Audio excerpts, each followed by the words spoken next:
Would you like to make vegan, dairy-free yogurt at home for less than half the price of what it costs to buy it in the store? Well, today I'm going to show you how I make vegan, dairy-free yogurt without soaking the beans and squeezing the nut bag full of beans to get the milk out. It's a much easier way. There's a much easier way to do this. Hi, my name is Carole, and the name of my channel is Broke but Bountifully Blessed. My channel is all about saving money. Now, most of these items are available to people of any age, and this happens to be one of them. But some things are only available for seniors. And I'm going to show you a method that I use because I don't have a yogurt maker and I don't have an Instapot. I came up with some things that I already had on hand, and you probably do too. But you'll have to wait to the end to find out. Okay, the first thing I'm going to do is I'm going to, while the pan is still cool, I'm going to add 2/3 cup of chickpea flour. I get a good deal at a close by Indian store. I get an 8-pound bag. I haven't bought it for a couple of years. I'm sure the price has gone up. But I paid less than $10, so it was, I think it was under $1 for each one. Now I have chloramine in my tap water, so I'm going to use some bottled water. I'm going to need 2 bottles for this. There's use 1 bottle with 1/3 cup. But I'm going to make a double batch. I've got 2 pint jars ready. And then I have this little jar that I'm going to use to keep the, see what I did for this one? I kept some aside to add later. I'm taking it out now so that it's cool by the time I'm ready to put it in there. I mean, warmed up. It should be warmed up to room temperature. It's been sitting in the fridge. So this is mixed really well or whisked really well. So I'm going to turn on the heat and stay close by so I can whisk it occasionally until it starts to bubble. Okay, here I have an ice cube tray, and I usually use this one for different things if I have extra spaghetti sauce or something like that. I just want to test and see how much is in each little cell. Looks like each cell holds 2 tablespoons. I have a lot of yogurt left over. This was my homemade yogurt from the other day, and I'm going to save this for another time. And I bought this one, and this is what started the whole mess with. Still got a lot left in there, but I'm going to be freezing that. I have this little jar that I'm going to use 2 tablespoons of to start my next batch. I've been using like about 1/4 cup each time, but they say you only need 2 tablespoons, so I'll try with 2 tablespoons.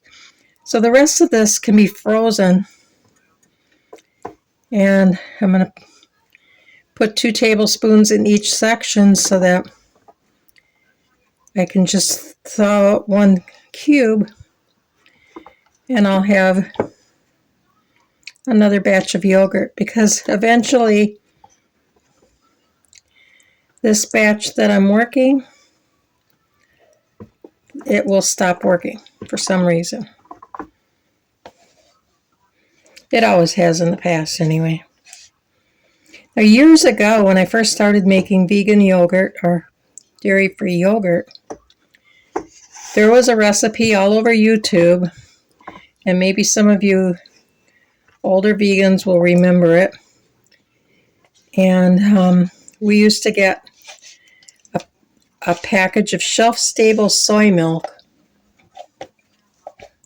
and just put capsules in it. What do you call them? Probiotic capsules. I think you had to put about 5 in the container. Let it sit on the shelf overnight. And in the morning you would have yogurt.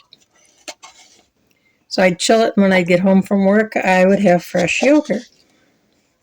I couldn't find that recipe, but I did find that they finally figured out that wasn't safe, which might count for why I was always feeling sick back then. So we've got almost a whole tray full of cubes here to use for future batches just from this. I'm going to freeze this overnight, and don't throw away this container because this is perfect for a microdorf tomato to grow in. After this is frozen, I'll pop these out and put them in a bag and save them for another day. Well, I thought I was recording, but I wasn't. I let this sit a while, and things felt like they were sticking to the bottom, but once I started whisking, I managed to incorporate that into the water. It's starting to bubble now. We'll look at the clock, and we'll be back in 10 minutes, and I'm going to keep stirring, whisking, until the 10 minutes is up. See you back in 10 minutes. So here we are 10 minutes later. Let's see how it's looking. Okay, I lowered the heat, and I have been whisking it the whole time. You can see it's a lot thicker now. I'm going to keep that whisk in there because I'll be using that again. And let's just see how warm it is. We need it to be down to 110 before adding the yogurt, or it'll kill it. So it's a little over 200 degrees here. I'm going to move it off of the heat. Remember to turn off the stove. I'll let it sit here, and I'll check back in an hour. Okay, I made this yogurt the other day, and as you can see, it's separating from the liquid. I could either stir it in, or I could make it more of a Greek type yogurt. I have a mesh bag here that I'm putting inside a fine mesh strainer, and I'll pour it in there and we'll let it sit. Oh, come on. And thicken. Now I'm going to use this jar for the next batch, so I'll be putting that into another container. So this is now a much thicker yogurt. And these little containers hold about a half a cup, and they have a little lid, which is about the right size. I hope to fill 3 of these. And I have about a half cup liquid, and I might save that in a cup and put it in the freezer to add for soup, because there's still plenty of nutrients in there. Oh man, this smells wonderful.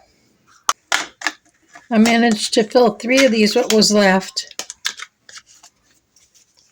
So I had well over a cup in there. I probably have a half a cup of liquid that I can add to soup. I'll put these in the fridge. Tomorrow I will freeze these. Okay, this is what was left of the whey. There was about a third of a cup. The last time I got a half a cup, so I probably should have left it go longer. It's 69 degrees in here, and this is still down to 66, so that could warm up a little more, but that's okay.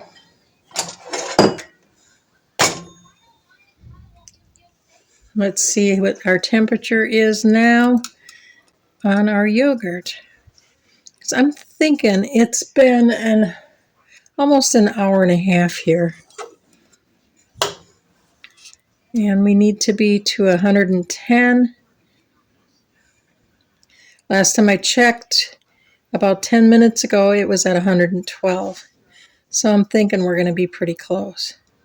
Might have cooled off a little too much.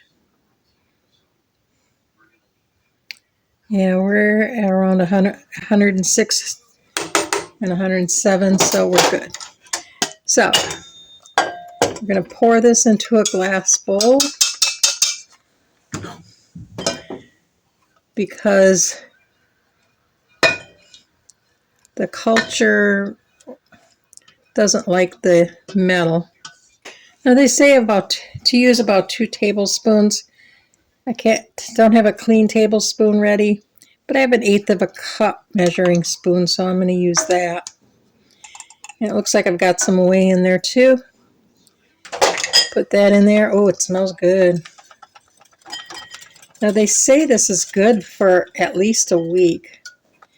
AI said possibly 2 weeks, but since it's non-dairy, we should probably stick with 1 week. Whisk it in good. I was planning to use these pint jars, but my other pint jars are clean. I prefer to use these. I've got a nice bowl of yogurt here. It's nice and creamy.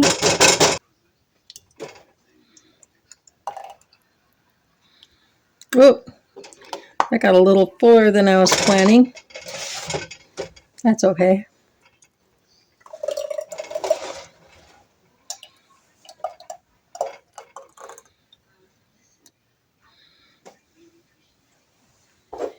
And we're going to need 2 tablespoons for our next batch.